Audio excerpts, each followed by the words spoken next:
So what's up guys? Welcome to my YouTube channel. And I'm Ralph Ignacio of Peak Motors, Jose Abad Santos, Tondo, Manila branch.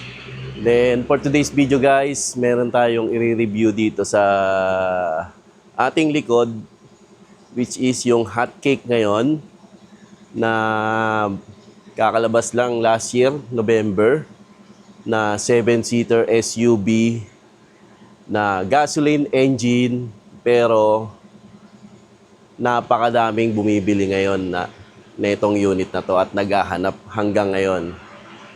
Ang Mitsubishi 2026 Destinator natin. So ayan guys, re-review lang natin tong Destinator GT variant natin. At test drive unit din pala natin to. So, sa mga gusto mag-test drive pala ng Destinator, meron tayong available dito na GT for test drive na kulay white.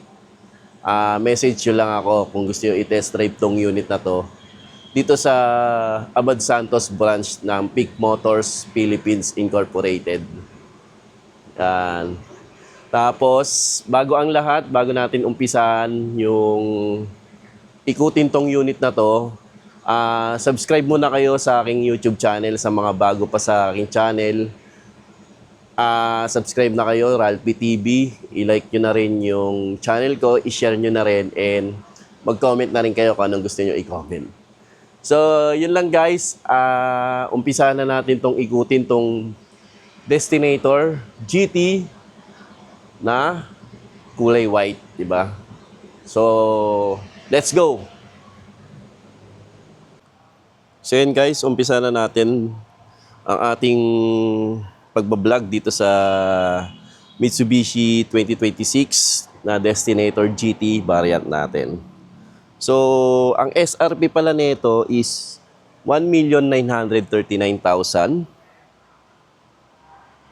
Yan. Tapos, tsaka naka two-tone pala siya. Yan, two-tone. Meron kasi tayong monotone tsaka two-tone na GT. So, ang two-tone natin, ang kulay pala ng two-tone natin is white and lunar blue. For GT variant natin. Tapos, meron din tayong monotone na GT, which is yung black color natin. So, yan guys. And guys, si Destinator natin is nakakuha siya ng 5-star rating, no, sa ASEAN NCAP rating.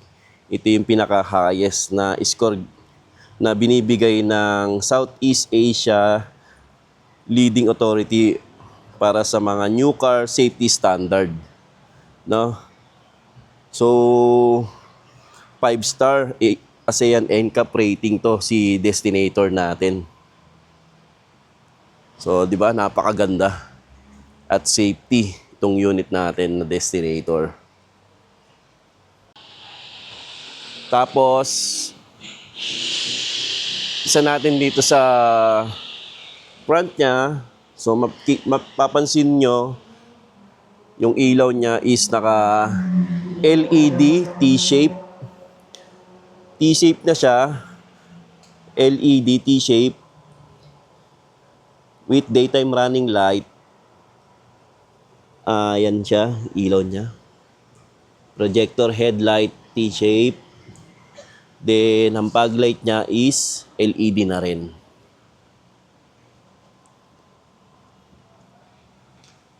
Tapos, naka-honeycomb design. Then, ang grill niya is dynamic shield. Front pa siya. Ang design niya is parang expander.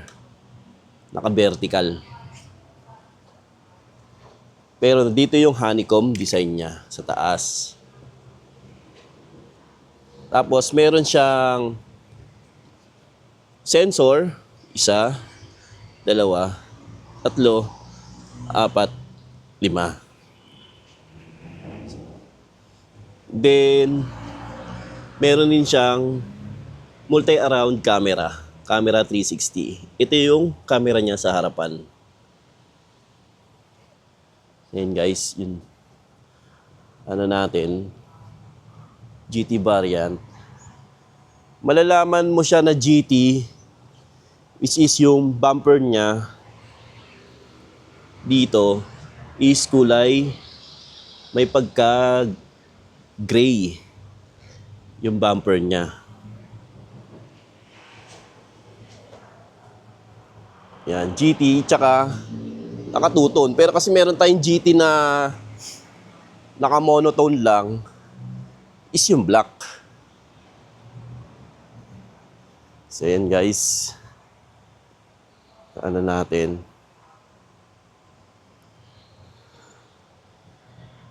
punta naman tayo sa makina, no?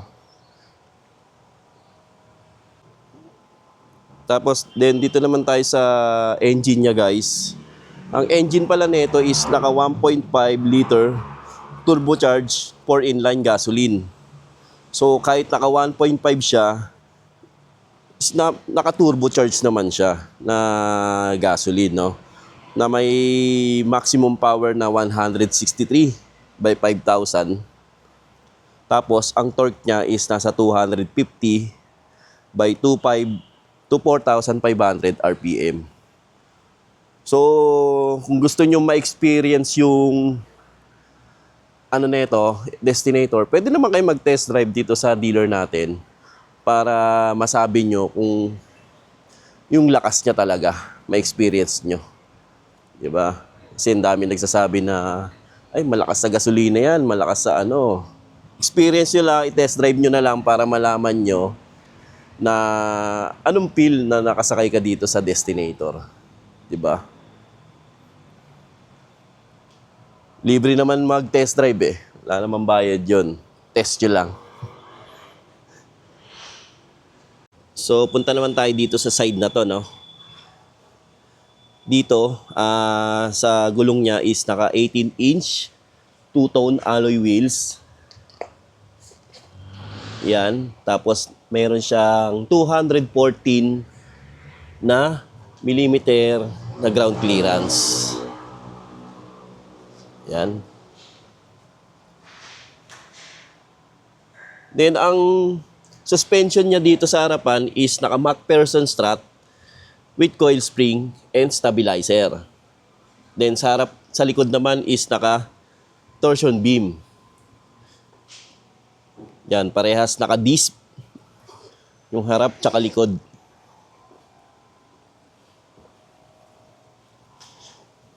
Yan, no? Ito yung side niya. Makikita nyo, napakaganda ang Destinator natin. Then, dito sa side mirror naman natin is naka black side mirror, color. Tapos, meron dito yung camera 360 side mirror. LED na integrated signal light LED. Door handle natin is body color with keyless operating system. Yan. So, kahit yung susi nyo is nasa bulsa, pindutin nyo lang to. Maglalak na yan. Tsaka unlock. Diba? At meron siya dito sa baba, di ko alam kung anong tinatawag dito. Yan, design niya for ano natin. So, lahat ng variant meron ganyan. Nag-iiba lang yung kulay, depende sa variant. So, pasok naman tayo sa loob. So, dito naman tayo sa interior niya. Dito sa door niya is combination siya na black and maroon na leather dito. Tapos, ito yung control ng mirrors natin. So, yan guys. Tapos, meron siyang ambient lighting dito, di ba, no?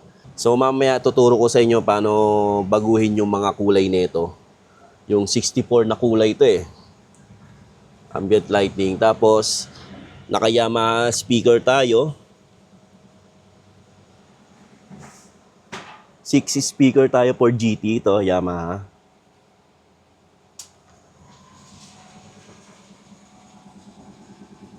Then tapos dito naman sa upuan niya is naka leather seat with heat guard na tayo. So upuan natin na 8-way adjustment. Oh, automatic yan. 8-way. Yan. Then sa steering wheel natin is naka 3-spoke leather wrap steering wheel with audio control, cruise control, adaptive cruise control, and tilt and telescopic.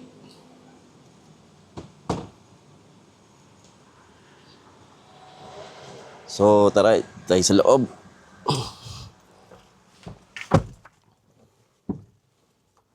Then push start.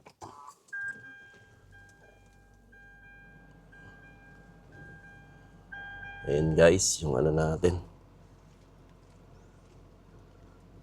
Tapos yung infotainment system natin is 12.3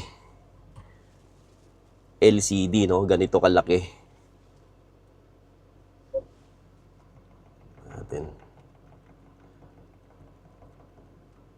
So dito makikita mo lahat, no? Apple CarPlay, Android Auto. Tapos ang destinator natin na GT is wireless na charging. So ito makikita mo.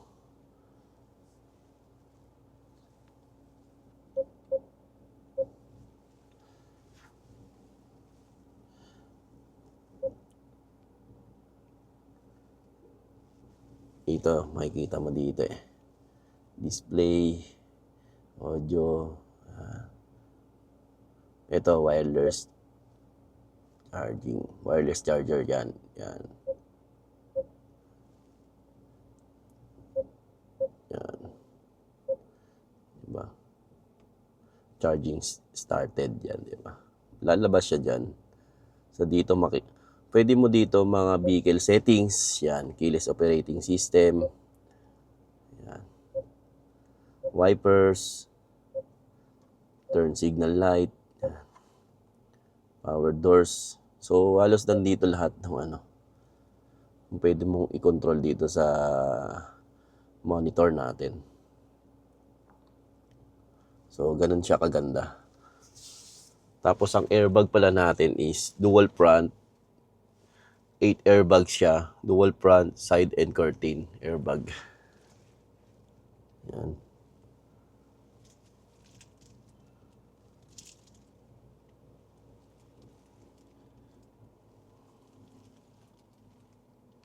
Tapos guys dito, ito yung camera 360 niya. Ito yung reverse. Diba?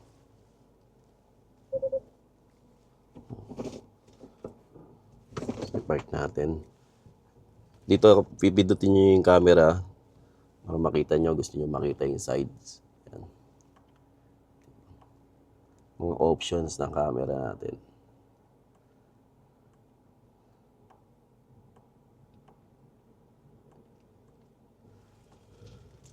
Tapos ito yung steering wheel niya with adaptive cruise control. Na-adapt niya yung takbo nung nasa harapan mo. Kahit nakaset ka ng 80 to 100, nakaset ka. Pero halimbawa, meron kang sinusundan, na-adapt niya kung ano yung speed niya. I-adapt niya yung speed niya para same lang kayo ng takbo nung nasa harapan. Yun yung adaptive cruise control natin.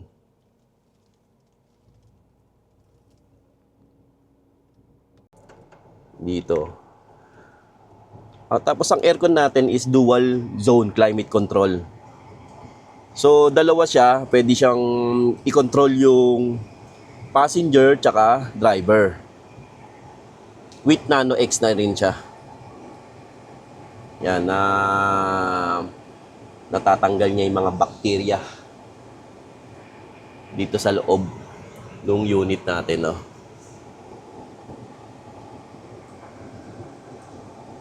Sobrang lakas. Pan. Yan, meron siya. So, dito tayo sa instrument meter cluster niya. Dito kasi, pipindutin mo dito sa... Yan. Ito yung control niya dito sa enter. Yan, makikita mo anong gustong display. No warning. Tapos dyan, makikita mo yung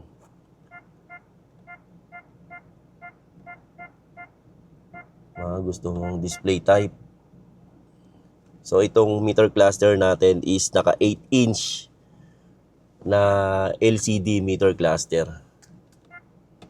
Yan, kung gusto mo baguhin to, yan, ganyan. May mga option ka. Driver assistance, ito.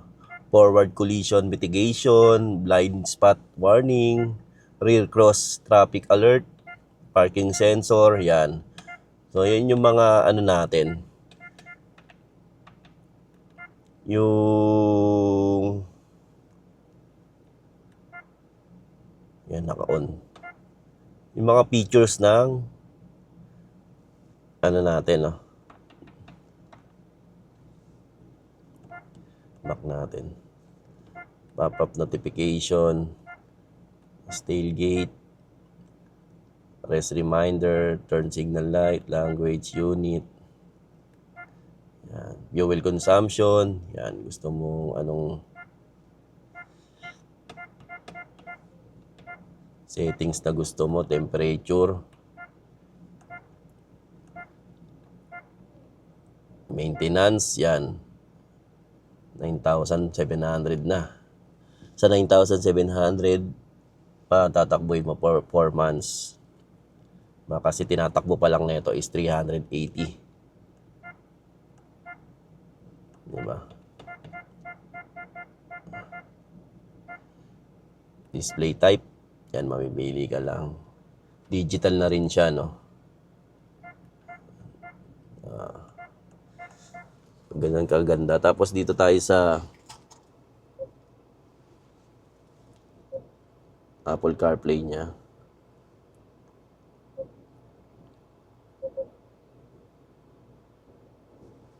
Dito ba?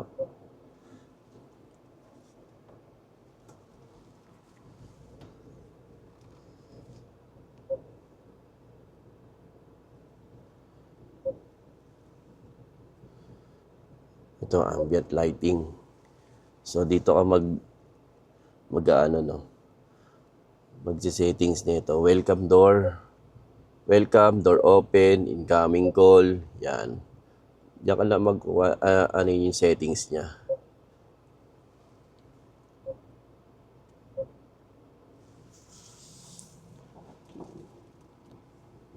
So, ang transmission natin is CVT.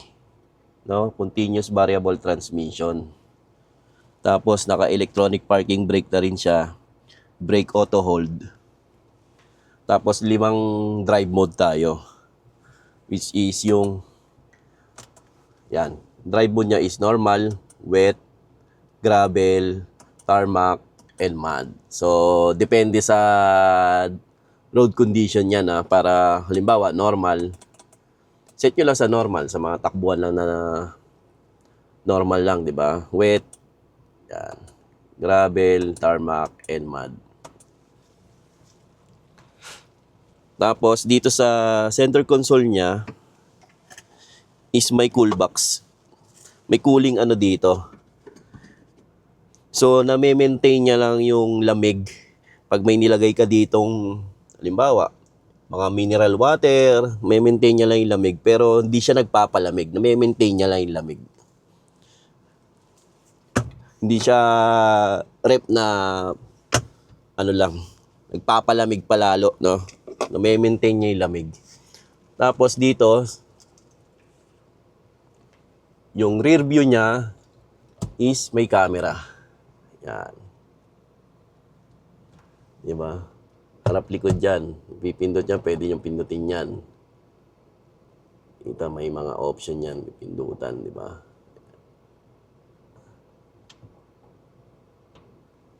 Tapos dito, seatbelt reminder to. Sa taas. Hindi natin makita masyado eh. Ilaw. Ito, seatbelt reminder. Then, meron siyang panoramic sunroof. Yan. Stick control ng panoramic sunroof.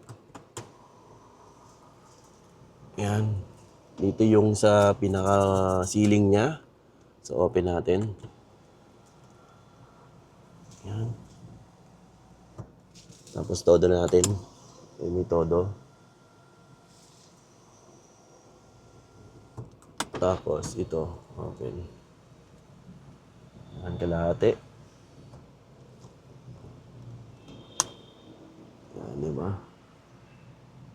Panoramic sunroof natin.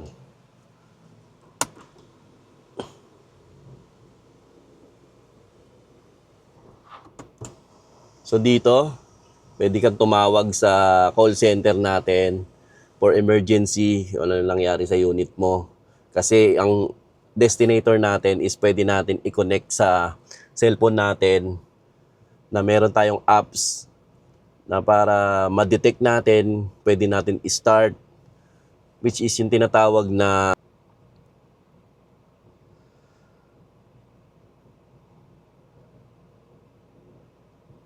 Mitsubishi Connect, no? So Mitsubishi Connect, nandun na lahat, no? Remote climate control, remote door lock and unlock, car finder, halos lahat nandun na. Remote lights, remote horn, gusto mo makita yung vehicle status mo, curfew alerts, yan, SOS, emergency call, roadside assistance, yan.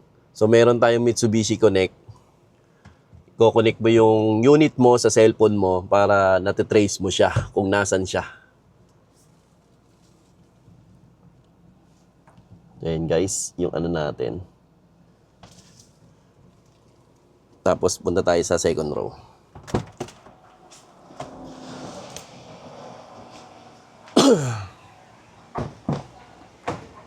So dito yung sa second row naman natin. So same lang din sa first row tsaka second row. Yung material natin sa door. Tapos ito yung Yamaha speaker natin. Then seat configuration is not sliding siya. Second row natin is sliding. So sliding siya. Seat configuration natin. Tapos ito yung sliding, split, folding, and tumbled. So gusto mo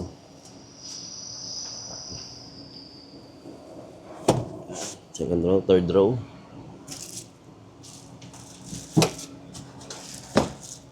Tapos with center armrest.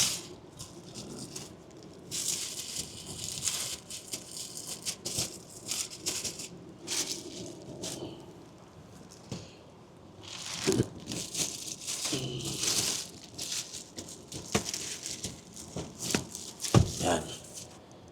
City with center armrest. Natin. Yan guys. Yan, nare-recline naman siya. Then dito yung bentang aircon sa second row nasa taas. Tapos meron siyang ilaw dito. Ito yung sinasabi ko kanina, seatbelt reminder. So ayan guys, nandito siya. Okay. Ayan yung sunroof niya. Diba?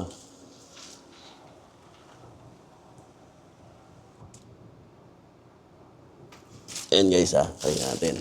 Sunroof. Ayan yung sunroof. Pindutin natin. Ayan, nagsasara dun.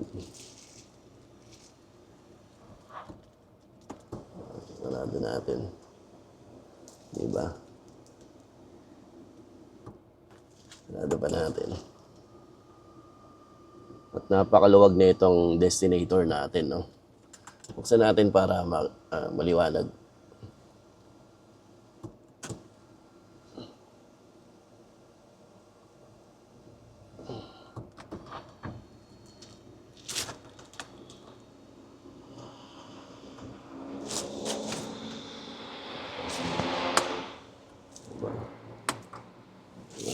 Yun.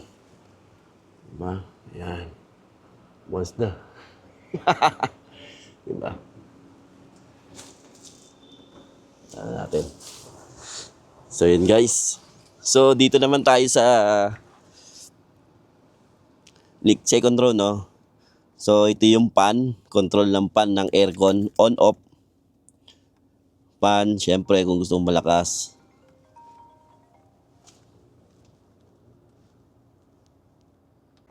So dito guys sa second row naman tayo.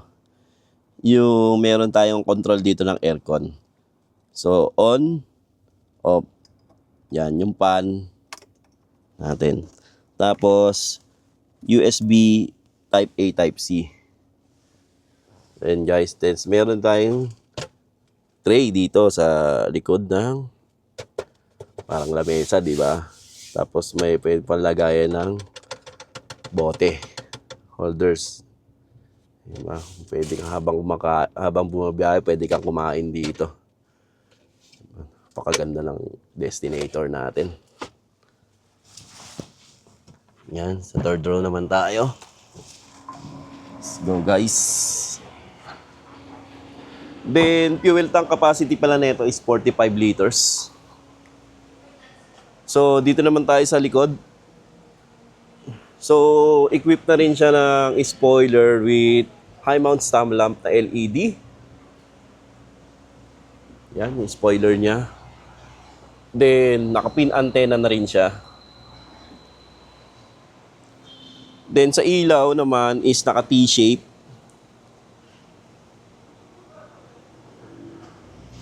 Yan, naka T-shape. Yan, T-shape yan. So, T-shape, LED tail lamps. Yan. Tapos, bumper niya sa likod is nakakulay gray with backup sensor. Na 4-eye backup sensor. Tapos, meron siya reflector.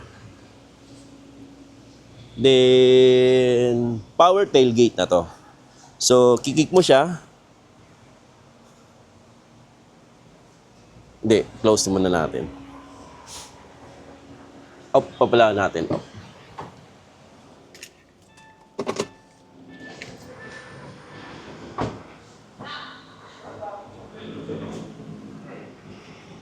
So, power tailgate tayo. Kikik mo lang siya. Ayan, kick. Ko-open rin siya. Tapos meron din tayong button dito. Dalawang option yan ha. Pwede din siyang i-kick. Kick dito. Yan. Ang kick niya pag ganun ha. Yan. Basta natin ulit.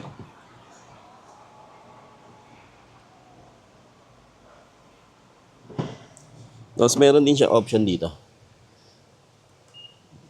Button mo lang. Click mo lang din doon para mag-open. Kung tinatamad ka mag-kick. So ito yung third row natin. 50-50 full flat folding yan So yun guys. Tapos lagayan ng kung ano-ano. Kung gusto mong ilagay, medyo maluwag pa dito. Tapos tools, jack, lagay ng tools jack. Tapos meron ditong USB type A, type C. Diba? Pwede kang mag-charge dito kahit nasa third row ka. Tapos may cup holder din dito. Sa second row. Then meron din siyang ilaw dito guys. Sa third row. Tsaka meron siyang aircon vent dito. Sa third row. Nasa gitna. Sa second row, sa gilid. Yan.